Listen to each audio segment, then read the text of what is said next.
Добрый дзень, у эфіры радыё Свабода толькі жанчыны, з вами Ганна Соус з Прагі, а на відэасувязі з Менску пісьменніца Евгения Пастэрнак, журналістка і блогерка Наста Захарэвіч і прадстаўніца ФМ-групы Каардынацыйнай рады, гендерная экспертка Юлія Міцкевіч. Все трое актыўна ўдзельнічаюць у мірных акцыях пратэсту ў Менску, у тым ліку ў жаночых маршах, пра іх сёння мы і пагаворым. Вітаю, Юля, вітаю, Евгения, вітаю, Наста. И я на самом початку вельми коротко хотела вас попросить назвать ваш улюбленный креативный лозунг жаночего маршу. Коли ласка, Юля. У меня их несколько, но, наверное, самый мой любимый — это «Сексизм тебя погубил, Саша». Наста? Мои любимые — это «Место жанчыны у плиты», у могильной плиты диктатуры. И лозунг, плакат, так само марш незадоволенных диктатурой женщин. Евгения, ваш? Ой, что-то мои любимые уже все назвали, но можно я не с женского? У меня с последнего марша общего, вот с воскресного, любимый лозунг «Автозаки в автозак». Суд под суд, так само. Вот я памятаю першыя ланцугі жанчын у белым з кветкамі, вот яны сталі адказам на просто неверагодны гвалт і рэпрэсіі, якія былі адразу пасля дня галасавання 9, 10, 11, 12 жніўня. І фактычна вот гэтыя ланцугі жанчын спынілі рэпрэсіі. Цяпер вот уже так усталяваўся сталы суботні фармат, пра яго пішуць сусветныя СМІ, ім захапляюцца ва ўсім свеце. І у меня есть заўсёды пытанне, я яшчэ не знайшла на яго адказ. Ці ёсць канкрэтныя аўтаркі, ініцыятаркі, арганізатаркі у гэтага жаночага супраціву? Юля, як бы вы адказалі? Ну, менавіта так, ёсць. Ну, я бы сказала, что это для меня женский марш в Беларуси, это, знаете, такой новый тип лидерства, то, что вот американские авторы Джереми Хейманс и Генри Тимс называют новой властью, да, это когда лидеры все, то есть они есть, да, есть организаторки, но в самом процессе происходит то, что ты становишься частью лидерства, частью вот всего того, что делают все вокруг. Я помню такой случай, вот как раз это был первый тот самый вот акция, которая была на Комаровке, и когда мы шли в колонне, то в какой-то момент девочки задержались на светофоре и стали говорить и передавать по цепочке «подождите, подождите», и потом вот это стало уже частью общих маршей, когда вот кто-то останавливается, а остальные говорят «подождем, подождем», и останавливается вся колонна. Такой прекрасный для меня пример самоорганизации. Ну и вообще здесь, вот если возвращаться к моему любимому лозунгу, одному из, да, по поводу сексизма и вообще патриархальной культуры, в которой мы живем, то здесь как раз-таки произошло то, что вот женщин, девушек, да, в такой культуре чаще, чем мужчин, например, учат выстраивать эти социальные связи, что они могут больше пригодиться в жизни. И оказалось, что вот этот накопленный опыт, он как бы сыграл нам на руку, и мы очень быстро самоорганизовались и стали делать вместе эти акции, продолжаем их делать, и они имеют очень-очень разные масштабы, не только субботние, но и на районах женщины собираются и организовывают что-то, и свои чаты создают. Ну, в общем, это вот реально такой очень пример очень крутой самоорганизации и низовой активности того, что называется grassroots, то есть вот снизу. Дякую, Евгения, вы погодились, что это вот та самая белорусская самоорганизация, якая теперь проявляется и в неделю, и что это протест без лидерок, все ж лидерки. Ну, ёсць, не толькі яны все, але ёсць і больш канкрэтныя лідеркі, як вы, Евгения, мяркуеце? Я не знаю. То есть, если, может быть, они и есть, но я об этом не знаю. И вот, честно говоря, я про первый самый марш на Комаровке не знала. И я присоединилась к цепочке женской в тот же день, но у нас на Каменной Горке, я здесь живу, и я тоже про нее не знала, я совершенно случайно на нее наткнулась, и мне кажется, что большинство женщин тоже, в общем, узнавали об этом. То есть потом появились телеграм-каналы, ну, по крайней мере, я потом об этом всем узнала значительно позже, чем все это появилось. Ну, как значительно позже, там, на пару дней. У нас же за день столько всего происходит, что кажется, что прошла уже эпоха. Вот, ну и вот я совершенно с Юлей согласна, что в тот момент, когда ты там находишься, уже не важно, кто лидер. То есть, потому что ситуация меняется настолько быстро, и так много всего происходит, что в какой-то момент лидером может стать каждый случайно проходящая мимо бабушка, и женщина, которая внутри, и кто-то, кто смотрит из окна. То есть это очень такая плавающая структура. Ну все ж там, ну, мае быць, хтосьці прыдумляе назву, хтосьці называе маршрут, месца сустрэчы, так, ну хто гэты, ну, мозг ці ногі, ці гэта ізноў все разам? Ну, я не ведаю, хто прыдумляе назву, напэўна, павінны быць гэтыя людзі. Ужо адзіная сидзела жанчына ў камеры, якую вінавацяць у арганізацыі, але, ну, зараз як бы у арганізацыі, што, скажем, вінавацяць усіх, хто хоць неяк праяўляе, ну, хто неяк паказвае сваё імя, таму што ўсё адно пратэст застаецца ананімным. І улады вельмі турбуюцца гэтым, бо калі ўсё ананімна і калі незразумела, дзе цэнтр, незразумела, на каго ціснуць. І таму спрабуюць вычапіць нейкіх асобных жанчын, у нечым іх абвінаваціць, неяк на іх націснуць, але в уладаў нічога не атрымаецца, бо калі нават яны пасадзяць умоўных 1, 5, 7, нават па крымінальнай справе жанчыны не перастануць выходзіць. Бо нават калі ёсць сёння нейкі умоўны інфармацыйны цэнтр, заўтра ён змясціцца ў іншае месца і да іншых людзей. І заўжды знойдуцца тыя, хто займуць месцы тых, хто сёння прыдумляе назвы. Так што мне цяжка сказаць, ці ёсць нейкі пакой, у якім жанчыны сядзяць і прыдумляюць назвы наступных маршаў, але я ўпэўнена, што гэта вельмі такая гнуткая сістэма ў любым выпадку. І нават калі такі пакой ёсць сёння, заўтра яго змесцяць у іншае месца і ўсё будзе працаваць надалей. У координаційній раді з'явилася ФЕМ-група, у ёй, калі не памыляюся, больш за 100 жанчын уже, так, Юля, так? Якая роля координаційнай рады? Ну, не то, што ў арганізацыі, але ў маральнай падтрымцы, ва ўдзеле ў гэтым. Наколькі гэта важны занятак для сябраў, ну, шматлікіх сябраў координаційнай рады? Ну, так или иначе, большая часть членов КС также принимает участие в проходящих маршах, в том числе и в женских. Но для нас, конечно же, было очень важно, почему вообще создалась ФЕМ-группа в Координационном совете, было очень важно, и мы это подчеркиваем, сделать так, чтобы после того, когда вот мы победим, революция, скажем так, условно, будет закончена, женщины оставались во всех трансформационных процессах новой Беларуси. То есть, да, потому что мы знаем, что так бывает, когда женщины принимают активное участие, а потом им говорят: ну, спасибо, теперь как бы серьезные мужчины будут продолжать делать дела и так далее. Ну и, в принципе, влиять внутри самой координационной рады, также это одна из задач этой группы, и поэтому, конечно же, мы поддерживаем всех женщин, которые выходят на акции, всех женщин, которые выступают за перемены. Мы делали уже несколько наших заявлений по поводу задержанных женщин, по поводу так называемого, как я его называю, неженского форума, который был, если я не ошибаюсь, в прошлый четверг.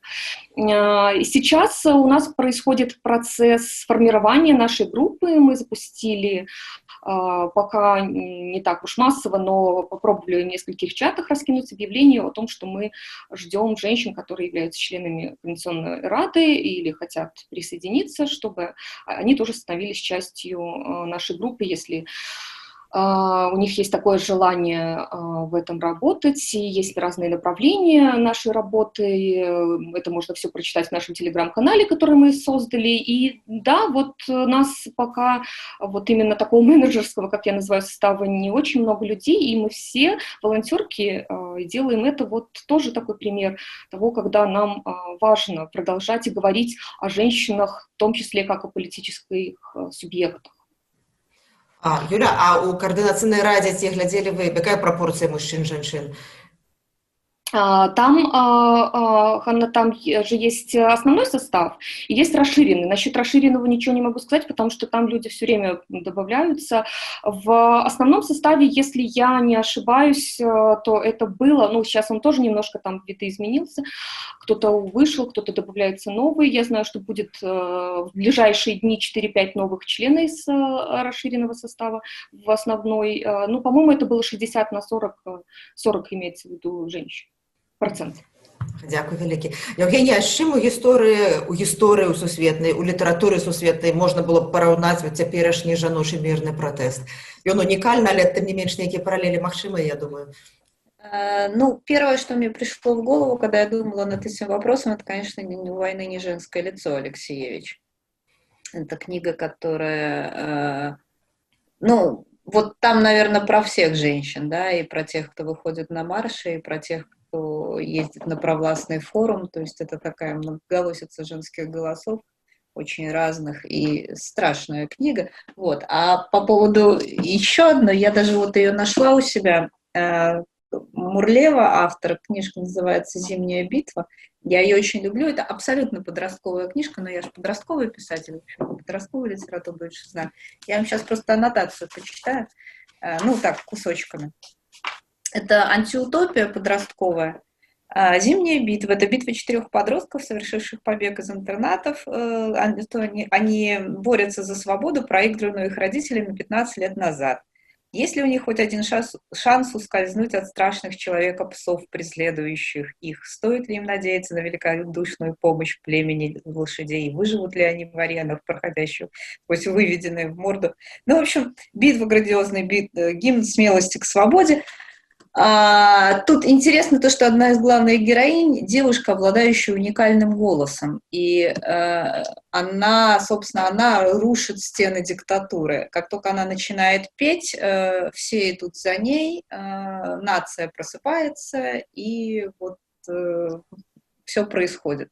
Вот я когда увидела первые эти женские марши, и когда, собственно, ну, вот девушки начали петь купальнику, и ну, все, что там сейчас поют, я сразу вспомнила «Зимнюю битву», потому что такая совершенно прямая ассоциация, поющая женщина, которая разбивает стены диктатуры.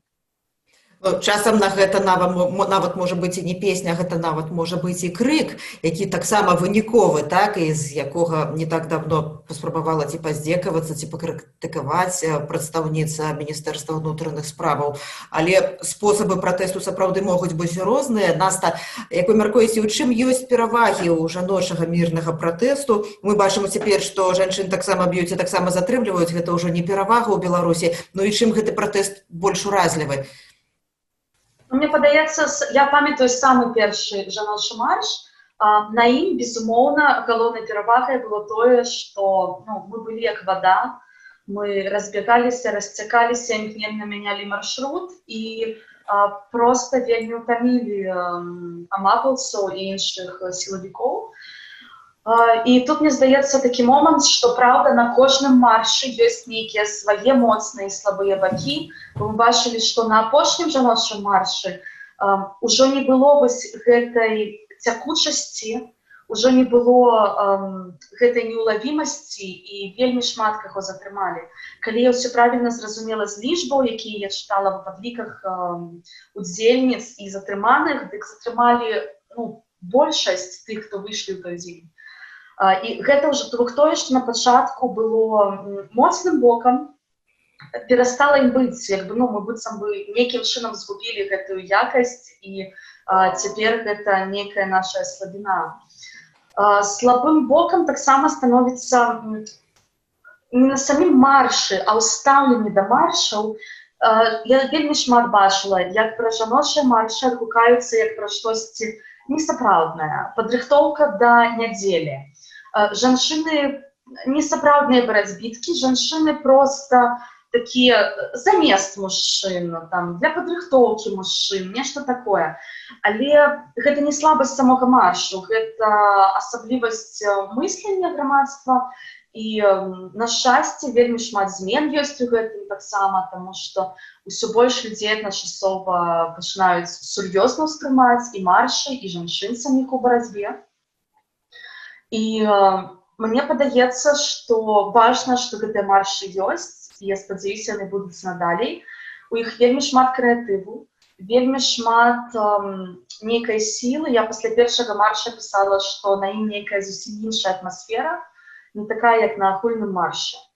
І таксама, што мне вельмі ўразіла, яшчэ тады ў першы раз, гэта вельмі вялікая сіла жаночага маршу, гэта візг. Спачатку, я не ўспрымала сур'ёзна гэтыя жарты пра візг, але гэта не жарты. На самой справе мне было адчуванне, што мапаўцы гатовыя да фізічнага супрацьстаяння, але яны не гатовыя да крыку на высокай танальнасці, па-першае. Па-другое, яны не гатовыя да таго, што жанчыны будуць гэта рабіць. І, пад балаклавамі не шмат бачна, канешне, але тое, што было бачна, у мяне было адчуванне, што ім вельмі нязручна і вельмі цяжка гэта трываць.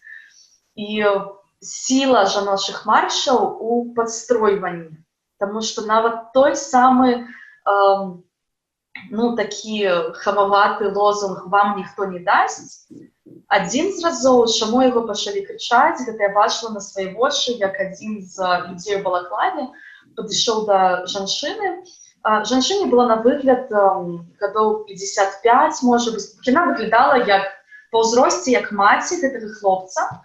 І ён стаў на яе крычаць: «Чаму ты сюды прыйшла? Табе мужика ў хаце мала, табе мужика не хапае». Іншыя жанчыны гэта чулі, абурыліся.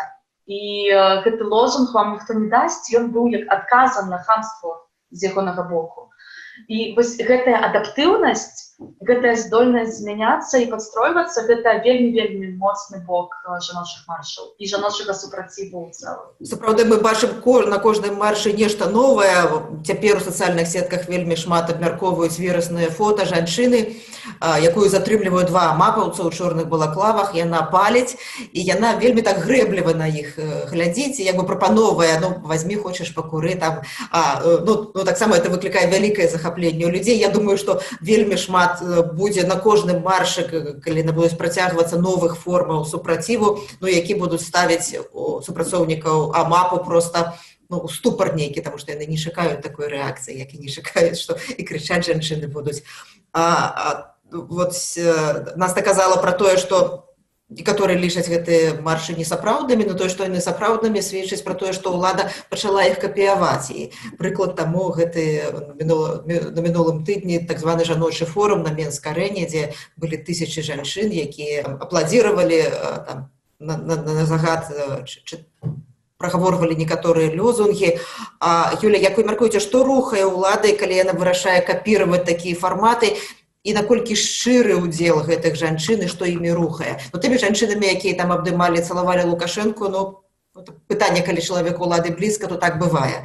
Так бывае з дыктатарамі і з жанчынамі. Як бы вы гэта характарызавалі?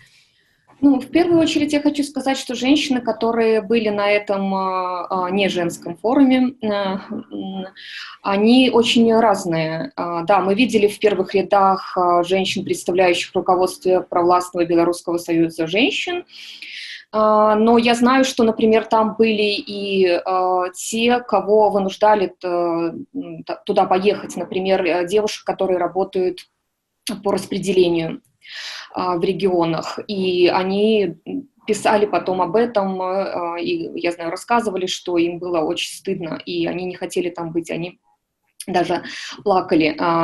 То есть, да, и были те, кто искренне со сцены, насколько это выглядело, я не знаю, насколько это действительно было искренне, в оскорбительной очень форме говорили про участниц женского марша, конкретно про Марию Колесникову, Светлану Тихановскую и так далее. То есть, опять-таки, не знаем мы, насколько желание у этих женщин, которые вот там находятся, или у той же Ольги Чемодановой, которая пишет, пресс-секретаря МВД, да, которая пишет про женский визг в оскорбительной форме, насколько они это делают от сердца. Мы знаем, что когда мы выходим на марши, мы это делаем, потому что это идет изнутри. Да, власть пытается копировать и будет продолжать это. Это все, что она может. Эта власть несостоятельна во всех смыслах, мы это уже поняли, все абсолютно. Но в первую очередь в отсутствии какого-либо своего видения, своей инновационности, своей креативности. Поэтому они копируют, и их реакция такая реактивная, то есть то, что мы делаем, делают они. Помните, как появились эти провластные митинги, да, после того, как появились наши? Точно так же прошел этот форум. Ну да, для Лукашенко очень важно показать. И он ведь всегда использовал женщин как инструменты, да, такой вот. Ему было очень важно показать, мне кажется, вот эту вот поддержку. Потому что, я думаю, для него женские марши вызывают еще большую уязвимость, наверное, чем все остальные, да, потому что он всегда пытался нам сказать, что женщины — это его поддержка, он это неоднократно говорил. При этом, конечно, потом мы помним, что он говорил о наших способностях, да, что Конституция не под женщину и так далее. Поэтому, да, для него, конечно же, важно было вот показать и эту часть, да, именно поэтому вот этот форум, как мне кажется, был. Магчыма, я думаю, не толькі ён гэта хацеў, а яму хацелі Да, ягонае это, аднашэнне конечно, яму да, паказаць, да. таму што тым стане, у якім ён цяпер знаходзіцца, тое, што мы можам бачыць, бачна, што яму моцна бракуе гэтай народнай падтрымкі, ён жыве ў сваім свеце і, напэўна, не ўяўляе ў поўнай ступені настроі людзей. Евгенія, я вось ведаю, калі нашы карэспандэнты выходзяць на вуліцу, на любы пратэст, то людзі іруцца да мікрафонаў і хочуць расказаць, што яны думаюць, чаму яны тут. А тут вот на жаночым маршы хадзілі журналісты да Менскай-арэны, і ні з кім фактычна пагаварыць нельга было. Я спрабавала гаварыць, шукаць удзельніц, но таксама немагчыма. З чаго это сведчанне, што складана знайсці чалавека, які шчыра раскажа, чаму ён там быў? Як вы мяркуеце? Я думаю, что это как раз говорит о том, что людей, которые там искренне там, ну вот на самом деле, вот как мы ходим на марши, их там крайне мало. То есть, наверняка есть, но очень мало. А еще мне кажется, что все-таки даже если люди искренне там, они уже как-то понимают, что это, как-то вот немножечко стыдно. То есть вот, да, я вот вся такая, но давайте я на камеру об этом говорить на всякий случай не буду, потому что как-то вот соседи косо смотрят, друзья отворачиваются, вот как-то что-то такое вот неловкое в жизни происходит. Вот. Просто вот те, которые оголтелые, которые в портере сидели, которых чаще всего показывают, понятно, у них работа такая, то есть у них выхода, собственно, нет. Они внутри, понятно, что они поддерживают и за. А вот эта огромная галерка, мы же даже до сих пор не знаем, сколько женщин свезли. Вроде как Минск-арена вмещает 10 тысяч, но ни разу камера пролетом не показала, собственно, все здание, сколько их там было. Вроде говорят, 5 всего насобирали. Вот неизвестно. И даже когда я смотрела трансляцию, стрим оттуда, никогда не показывали зал. То есть вот портер, самая активная часть, да, они там рыдают от счастья и кричат от радости, когда говорят, что закроют границы, да, а вот галерка-то в этот момент что делает? Буквально пару пролетов было видно, что даже в этих планах было видно, что часть женщин сидит в масках вот так. И, в общем, от счастья не плачет. А что там было по краям совсем, мы вообще не знаем. Говорят, что люди уходили, говорят, что, да, там демонстративно стояли в коридорах и в зал не ходили. Когда-нибудь потом, наверное, мы об этом узнаем. А с другой стороны, вот эту женщину туда насильно привезли. Да, она демонстративно ушла. Если она сейчас начнет разговаривать с журналистом, то завтра ее на работе просто на рее подвесят, потому что, да, она вроде как ушла, она гражданский поступок совершила, но работодателю об этом знать совершенно не обязательно ее в этот момент. Понятно, что всем приходится шифроваться. Вообще, конечно, у них очень уязвимая позиция сейчас. Мне их в какой-то степени даже жалко.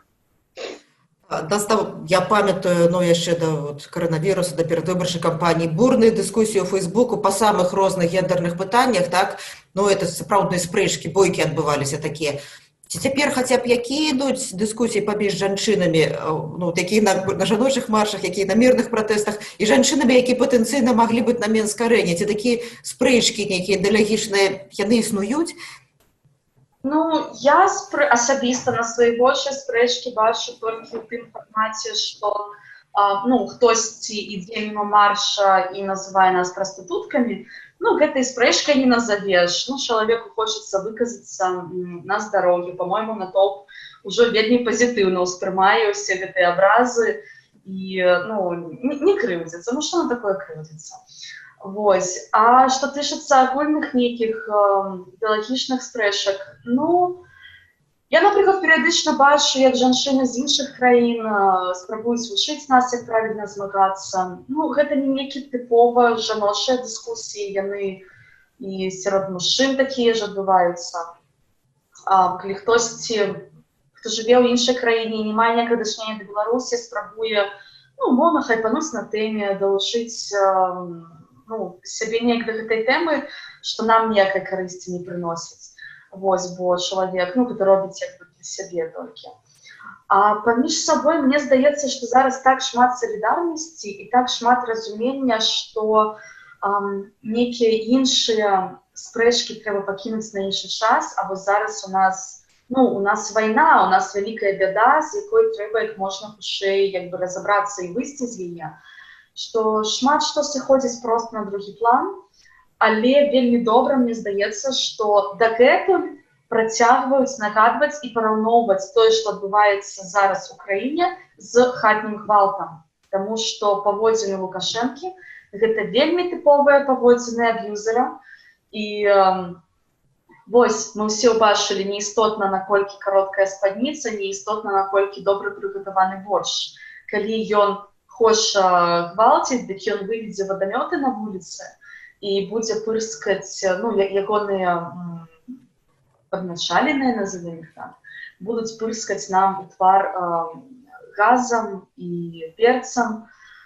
Вось. І відавочна, што людзі, якія у чорнай форме ходзяць, патэнцыйна гэта, канешне, людзі, якія могуць ужываць гвалты ў сваёй сям'і. Таму што калі можна біць, то значыць б'юць. Юля, на мінулым тыдні я гутарыла з Максімам Баграцовым і з Аксанай Зарэцкай, новымі лідарамі, такімі новымі тварамі каардынацыйнай рады. І Аксана сказала, што за апошнія некалькі месяцаў беларускія жанчыны у пытанні гендернай роўнасці прайшлі фактычна так хутка той шлях, які еўрапейкі там некалькі пакаленняў праходзілі. Ці вы пагадзіліся б з ёй у гэтым? Частично, да. То, что мы видим, до гендерного равенства нам, конечно, далеко, но то, что мы видим, это для меня лично, может быть, кто-то воспринимает это по-другому, но я вижу такое, как уже девочки говорили, солидарное, объединенное женское движение, которое и оно очень многообразно, и это очень круто, потому что там есть представительницы разных возрастов, социальных групп, каких-то разных характеристик, но которых объединяет общая идея и общие требования. Хотя отдельно есть, например, у нас там была на первом марше наша фем-колонна, да, с такими очень политическими требованиями. Есть женщины, которые выходят, потому что они против насилия, и это их такой главный месседж, и это было еще с первых наших акций и так далее. То есть, все понятно, что это появилось, нам кажется, что вдруг, но на самом деле это все равно, как мне кажется, накопленный опыт всех нас, кто так или иначе участвовал все эти годы в разных женских активностях, да. Почему это сейчас происходит, да, почему оно так возникло? Мне кажется, что это вопрос возможностей. Женщин активных в Беларуси всегда было много в разных сферах, и мы это знаем. Но именно возможности так взять, и чтобы нам никто не мешал и не указывал, хотя на первых маршах пробовали нам мужчины указывать, как нам нужно протестовать, я помню это. Так сейчас это как раз-таки тот момент, когда у нас есть возможности, и мы показываем, на что мы способны, да? И для меня, конечно же, очень важно, как Настя говорила, что некоторые все равно не сразу, и может быть, некоторые до сих пор не воспринимают это всерьез, да? Но для меня важно, чтобы, это действительно воспринималось всерьез, потому что мы имеем на это полное право, и это не просто про женщин, которые вышли с цветами, походили и так далее. У нас есть своя субъектность. И второй момент, как я уже говорила, для меня очень важно, чтобы вот это женское движение возникшее, да, чтобы оно в последующем трансформировалось и продолжилось в каких-то других видах. И, конечно же, и я лично, и уверена, что и девочки, и вся наша фем-группа, и многие-многие другие, мы будем делать для этого все возможное. Чтобы не остались мы просто, знаете, в истории как прекрасный героический женский протест, чтобы мы продолжили влиять и быть субъектами. Дякую. Можна я ще добавлю? Так, я якраз і хотіла протягнути те, що почала казати Юлія про те, що от, ну, ми були і нас зараз бачно. Я, Євгенія, читаю з великим задовольненням кожен раз ваші дописи вашого суавтора Андрея Жвалевського, вашого батьки, Бориса Пастернака. Ви от кожен день таку хроніку робите, вельми глибокою того, що відбувається в Білорусі. І натурально, що як письменница, вы перасэнсоўваеце все гэта. Наста сказала, что гэта у нас было. Вот як вы мяркуеце у нашай нацыі, ну, вот это мы такие все былі, ці толькі цяпер мы вот так, як все кажуць, вот, з'явілася нацыя, з'явілася салідарныя людзі, з'явілася асэнсаванне, хто мы, чаго мы хочам. А гэта у нас ва ўсіх было, ці гэта цяпер вот так просто? Нешта нас падштурхнула. Ну, конечно, это все в нас было, и сейчас просто такой момент, когда все это выдается единомоментно. Мне вот просто интересно про женские марши и про вот это осознание себя женщиной и осознание того, что мы что-то можем. Мне кажется, что женщины-то не поменялись, то есть мы какие были, такие и есть, что вот да, у нас сейчас есть возможность что-то показать, а сейчас меняются как раз мужчины. И это прям видно, они меняются на глазах, потому что, да, вот я очень хорошо помню первые марши и первые цепочки солидарности, когда мужчины бегали у нас тут и пытались девочек строить, и ты, значит, ты пойдешь сюда, а ты, значит, ну вот они такие прибегали и сразу пытались стать лидерами, да, и насколько быстро, буквально вот за день-два, они отползли в сторону с какими-то восхищениями, и потом прибегали только с пиццами, конфетами, и я видела совершенно искреннее восхищение в глазах и искреннее желание помочь.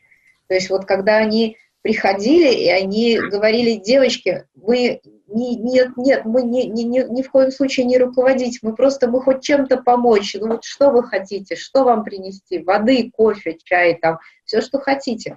То есть это настолько резкий был вот слом настроения, и это настолько приятно и как-то вдохновляюще, да, что мне кажется, что не столько вот правда, что не столько поменялись женщины, сколько поменялась вот вся обстановка в стране. И если помните, когда Тихановская только начинала, когда ее только выдвинулась она кандидатом в президенты, какой был хайп и крик, что, боже, да никогда в жизни там половозрелые мужики не проголосуют за домохозяйку, да это провал полный, да ну кто, да какая-то там со своими котлетами, да ни один работяга в жизни за нее свой голос не отдаст. А потом сразу после выборов, помните, когда еще Лукашенко ездил по заводам, какой-то был ролик, я уже сейчас не помню даже на каком заводе, когда кто-то там из рабочих сказал: да сколько можно это все терпеть, кто за Тихановскую? Я! И там такой лес рук просто весь завод.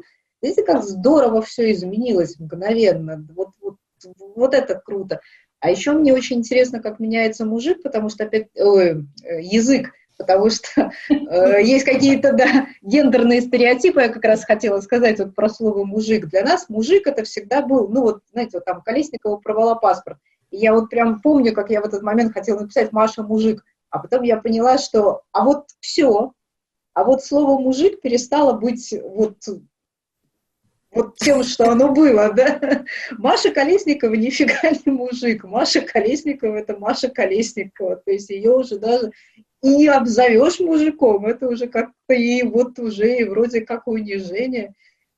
В общем, мне очень нравится все, что сейчас происходит. Это какие-то настолько глубокие общественные процессы, что мне кажется, что это уже не остановить, что вот этих женщин уже никогда в жизни не запихать обратно. Мы настолько почувствовали свою силу, что вряд ли мы уже когда-то куда-то уползем обратно на второй план. Ну, столькі рэальных лідарак з'явілася за некалькі месяцаў. У нас, як вы мяркуеце, калі перамены наступяць, так? Ну, ці гэта будзе таксама перамога, ну, не толькі над гэтым аўтарытарным рэжымам, але і над патрыархатам? Ну, я скажу, што я вельмі на гэта спадзяюся, што тыя змены, вось, ну, нейкіх гендерных стасунках, якія мы бачым зараз, што яны не сітуатыўныя, што гэта пачатак вельмі вялікіх перамен. Таму што мяняць нам ёсць шмат што.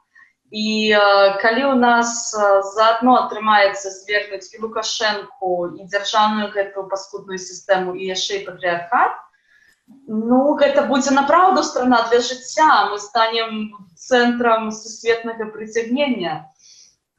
Дзякуй вялікія, журналістка-блогерка Наста Захарэвіч, пісьменніца Евгенія Пастэрнак, прадстаўніца ФМ-групы Каардынацыйнай рады гендерная экспертка Юлія Міцкевіч абмяркоўвалі феномен беларускіх жаночых маршаў, у якіх яны рэгулярна ўдзельнічаюць. Дзякуй вам вялікі, гэта былі толькі жанчыны. Всяго найлепшага.